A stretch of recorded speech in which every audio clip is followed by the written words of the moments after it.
Welcome, Heartache Connoisseur listeners. This is your host, Marty Carpenter, MD, psychiatrist, just a country psychiatrist out here. You know where, flyover country. That's right, doing the Lord's work, classically trained in the tradition of the great physician. The Gophers, well, I've been watching YouTube videos. I'm not sure how I'm going to ultimately handle this, but the gassers didn't work. You know, I got on YouTube and I was watching these people going after their gopher problems. My very favorite one was this guy. Okay, so they're ground squirrels, right? They're not gophers. They're ground squirrels. But this guy takes his garden hose and hooks it up to the tailpipe of his car.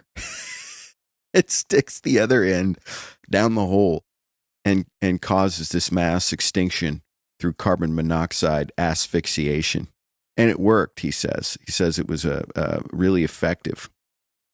As a psychiatrist, you know, that's sort of particularly, I don't want to say comical. That's not exactly the right word, but it's, it's sort of goes with our territory because that's kind of a way that sometimes people look at taking their own lives. And I don't recommend it. Please don't do that, because if it doesn't work, you end up partially brain dead and basically a ward of the state for the rest of your life without the cognitive ability to even try again. So that's a bad idea.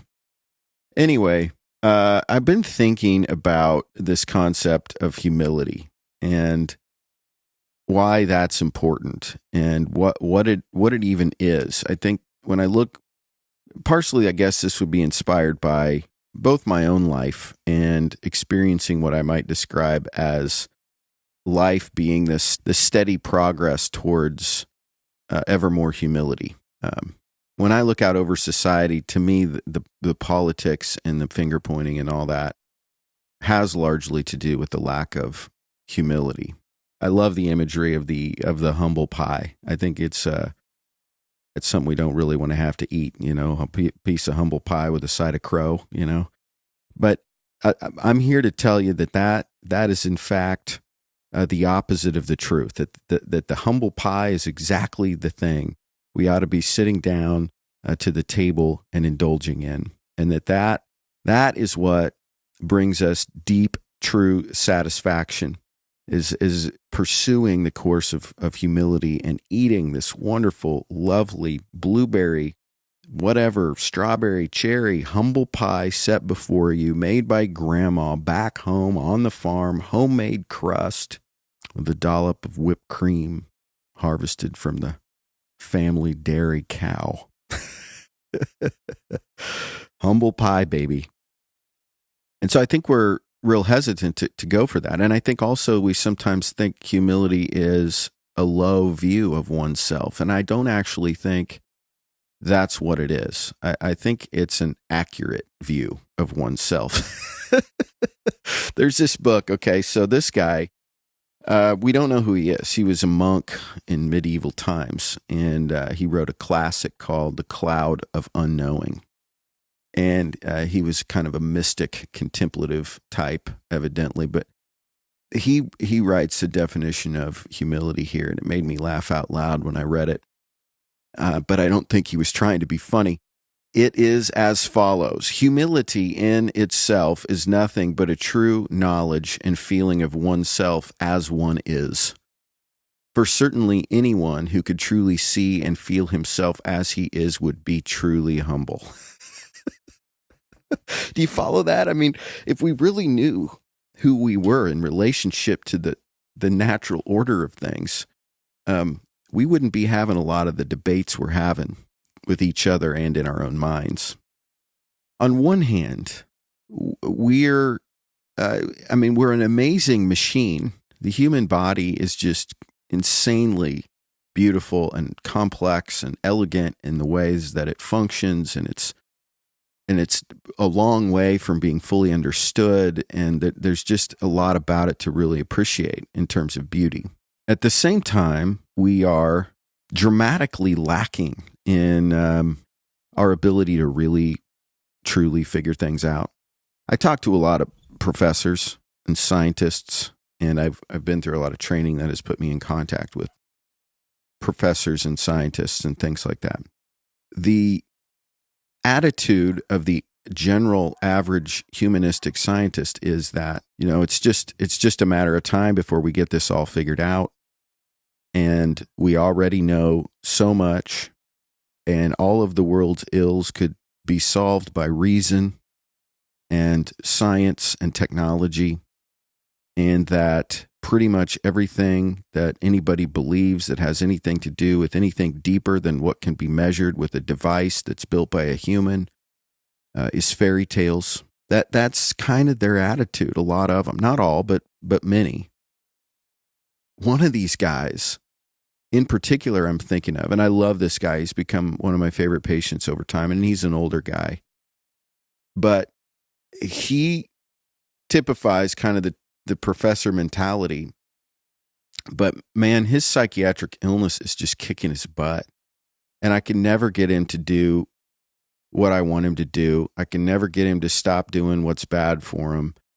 And he basically makes all of his own medication decisions. And I keep him around because I like talking to him. And I do think it's somewhat helpful to have a relationship with me for him. But he's getting worked over so hard. And the thing he said to me when he came in the other day is he said, "Man, I've been humbled by this. I don't know what to do. Can you just tell me what to do now and basically take control over the treatment plan here?" And that's exactly how it goes, because what ultimately humbles us is when we come face to face with our failure. And it's very difficult to stay humble in the face of our successes. I think about athletes in particular. It could be anything. It could be athletes. It could be musicians. It could be people who've been very successful in whatever field they're in. But what always happens is that the glory days come to an end. At some point, Tom Brady's not going to be the best quarterback in the NFL anymore. At some point, I don't know, who's the biggest pop star these days? I mean, it's Lady Gaga. I remember when I was young, it was Britney. Then it was who else? Genie in a Bottle. What was her name?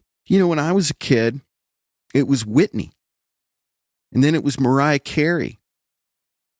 And you know how they just keep getting replaced by the next one. And they had their reign where they're young and pretty, and they make, $1 million a day or whatever it is. But Whitney, when she went out, she was so addicted to cocaine. She actually was toothless, had some major nasal cavity issues, and largely bald. She was found dead in a tub. I mean, I will always love you, Whitney, but that's a rough way to go out. It's really on some level all of our fate. We're all going to end up horizontal at some point.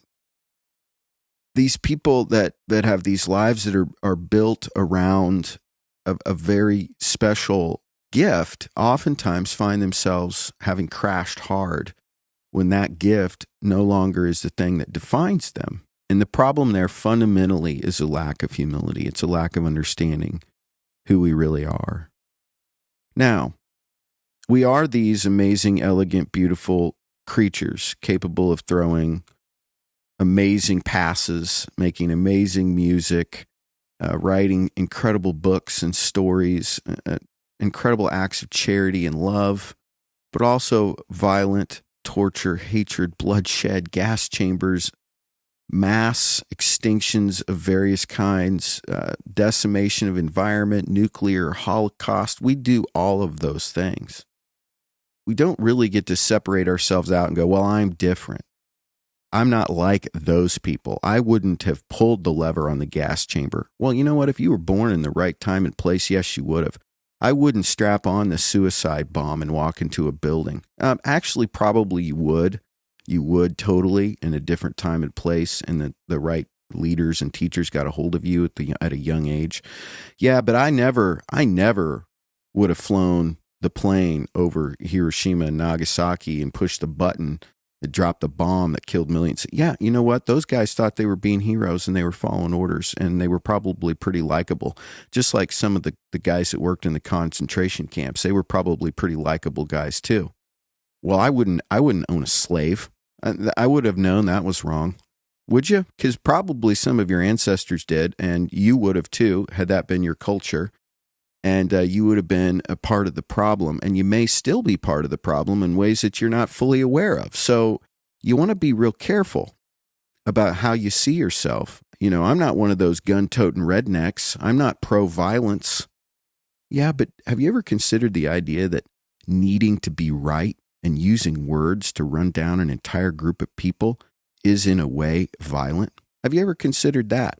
These are examples of ways that we become deluded. And we sort of do it as a means of survival. I mean, if we have too much awareness dumped on us suddenly about who we really are, it's very difficult to get up out of bed and go every day. But you know, the people I respect, the people that I want to emulate, most of you have never heard of them because they're old and dead and wrote incredible books, and they're not famous at all, or they're people that I see in my practice who just keep getting out of bed every day and doing the next right thing in the face of incredible opposition in the form of illness, family issues, addictions, financial problems, legal problems, people that dig deep and find the motivation to get themselves turned around and stop leaving a trail of destruction in their wake. These are the truly respectable. These are the heroes. Look at politics. Look how many people have risen to the top and been completely brought down by a scandal, or led us to believe one thing about who they were and then got into office and revealed something totally different. This is all done from a place of pride and lack of humility. This is done from a place of attempting to be something that we are not. And we are all guilty. Now, the trick here with this humility thing, while it sounds wildly unsexy to be humble and get out of bed and go to work every day and do the right thing and not draw the spotlight towards yourself and let go of all this ego, the paradox is that is freedom. That is true freedom.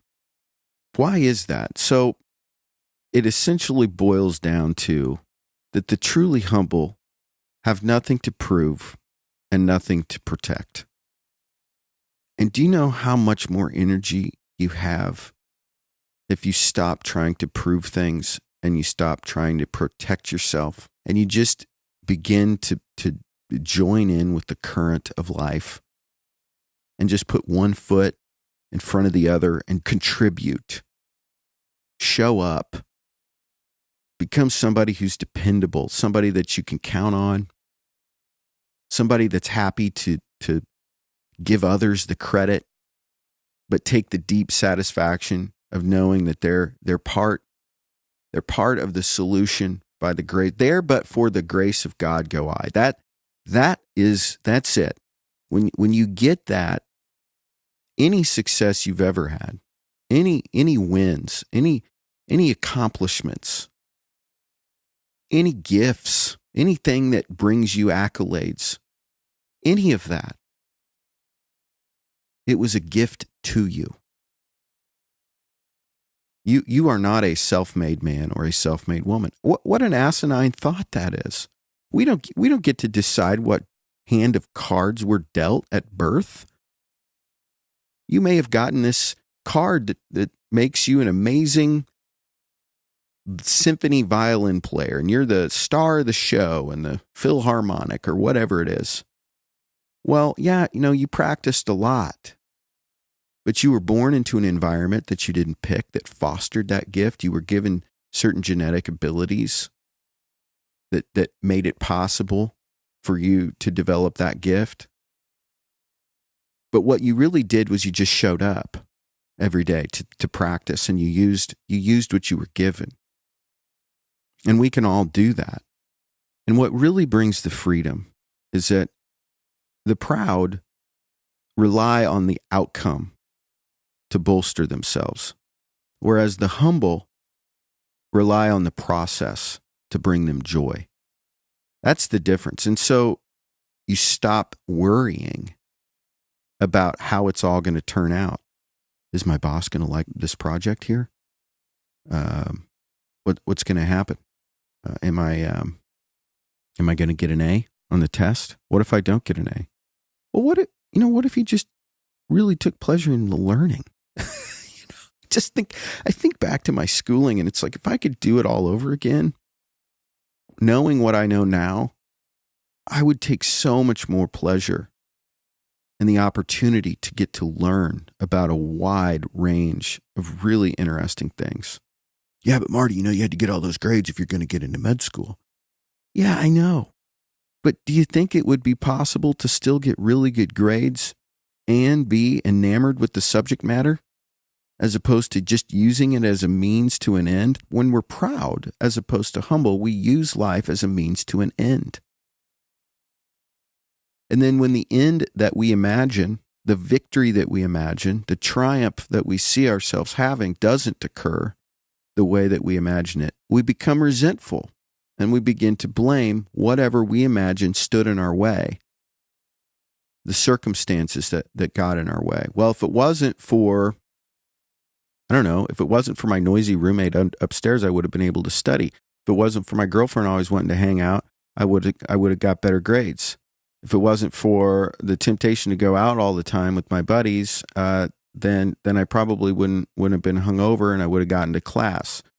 If it wasn't for the professor that didn't speak the best English in the world, I totally would have been able to do that. If it wasn't for, there's just the excuses built. That's what happens when we're proud. When we're humble, we say, well, I guess I'll just, I'm here to learn, so I'll learn what I can. I'll dig deep. I'll get a tutor.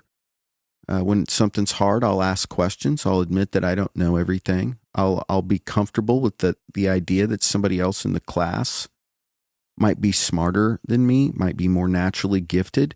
But you know what? I'm okay with that because I realize I have gifts too, and this may not be the arena where my gifts shine the brightest, but I don't need it to shine anyway because that's not what I'm here for. I'm here to learn.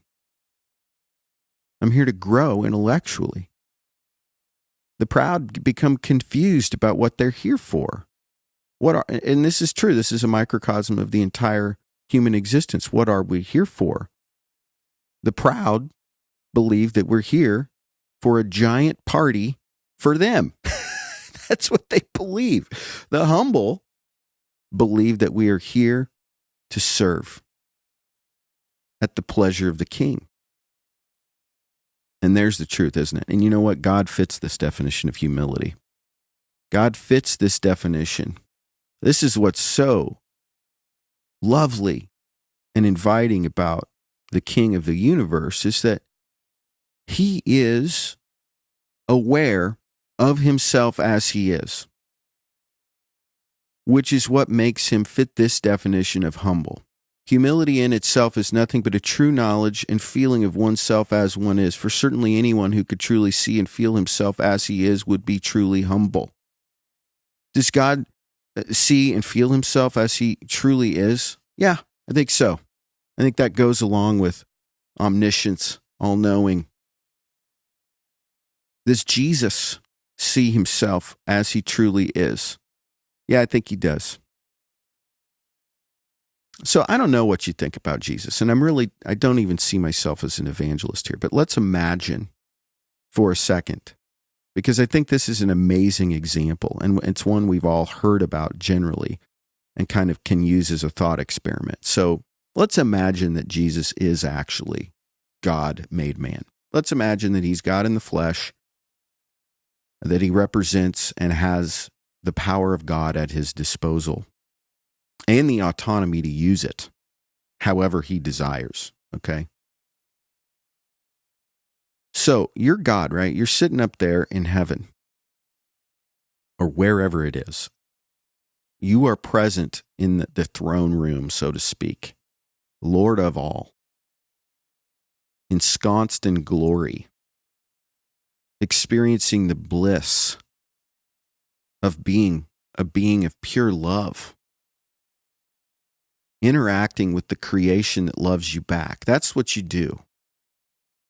But then you decide, you know what?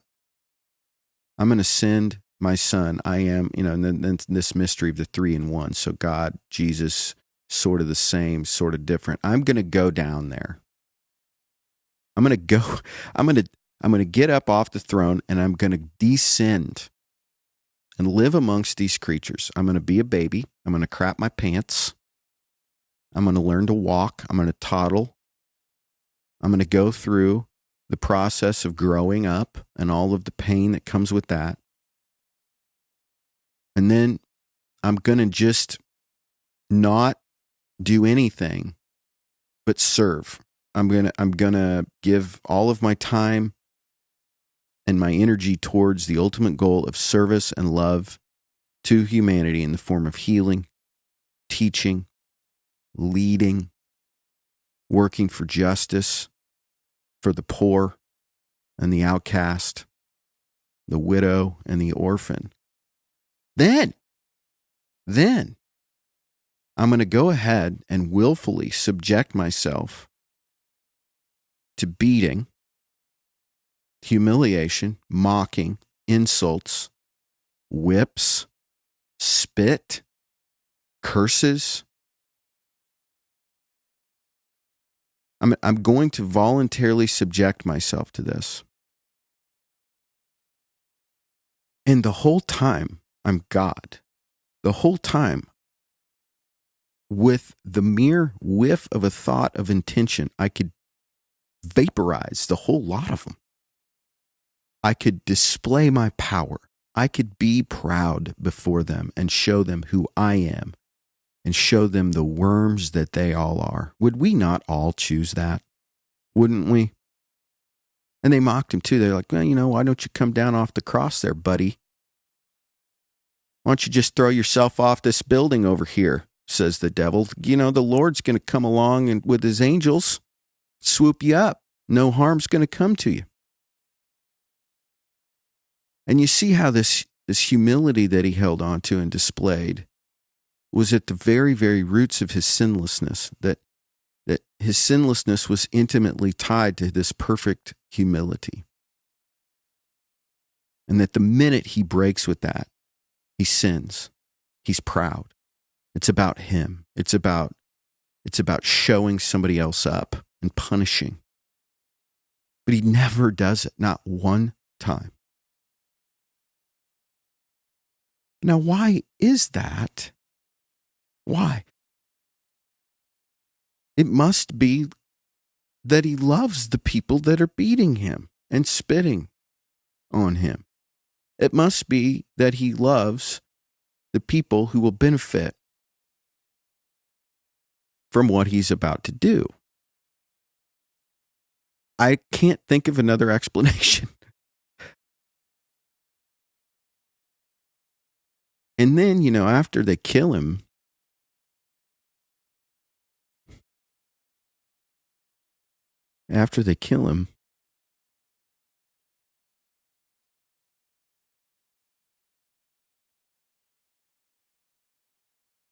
he deposits the weight of the sin of the world in the bowels of hell.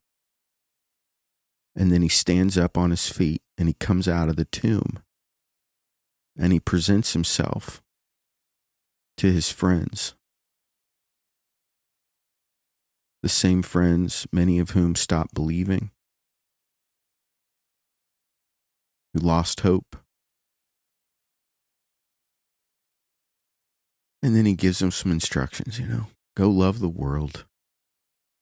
Teach them this message. Feed my sheep. Take care of the widow and the orphan. Love each other.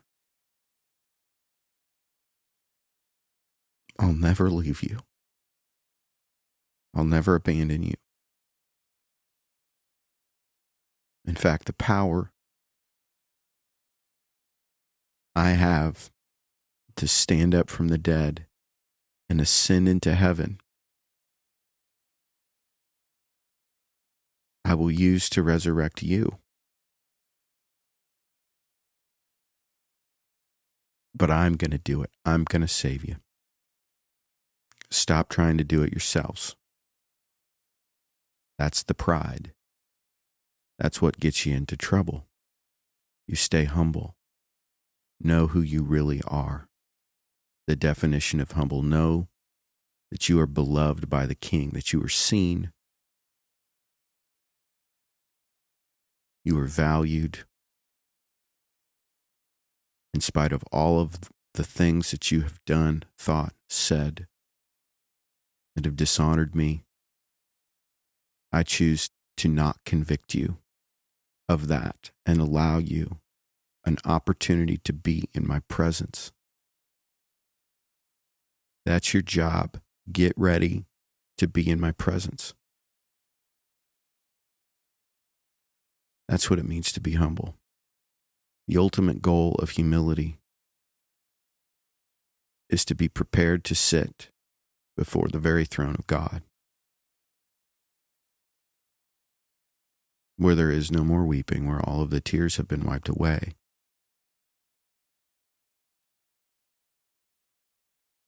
See, the proud can't stand there. They can't go in. Because in the end, God is the King. And there's only room for one. My goodness, and if we could even see a glimpse, we would be undone completely, torn apart at every seam. I believe His beauty alone would kill us. We have no idea the difference between God and us, the vast expanse that is between us. But it is not size and power that gives value. What gives value is what God thinks about it. That's what it is. And He loves you. That's why you're valuable. So my challenge to you today is to consider in your own life what you're proud of, to a degree that it gets in your way. What do you use?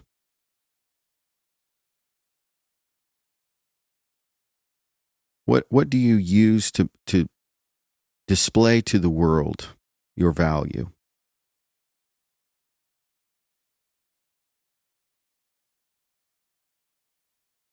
And then ask why. Why am I doing this? What's the likely outcome of my devoting my life to this?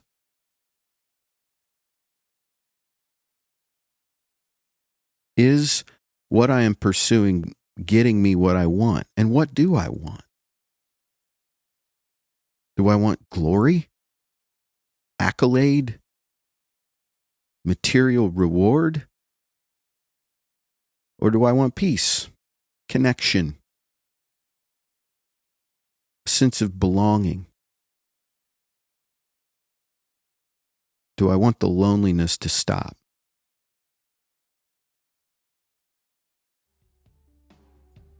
Do I want to be remade? Do I trust that there's something out there that knows me better than I know myself? That there is a great physician that knows how to heal me?